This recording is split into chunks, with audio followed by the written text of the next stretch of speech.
Are you going to stay here at Beans? I don't want to.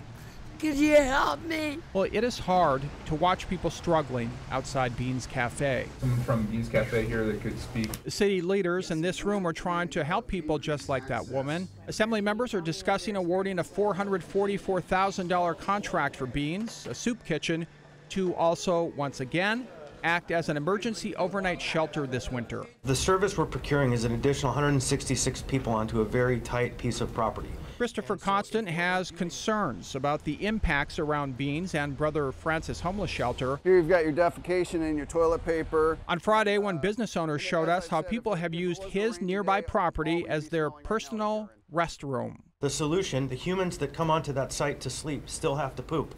We need a place for them to poop. Constant discussed putting porta potties at Beans.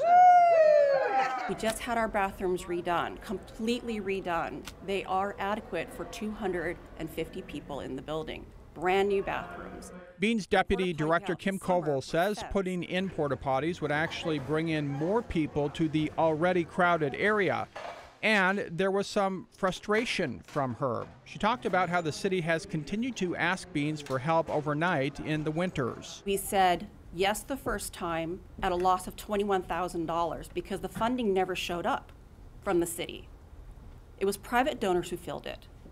The second year we declined. Koval says the Muni leased space once. And now here we are again, the fourth round, and we have said from the beginning, we have never asked for this. And yet we still stand up and do it. So why does Beans continue to help? We don't want to find any more dead clients. I've had 15 in 3 years. It's exhausting. To continue to place this burden on one organization, which is already at capacity as is, I think is unfair both to them and to this community. Rob Couple said the situation has spilled over into his nearby business, showing us someone breaking into his property in August and swiping a bike.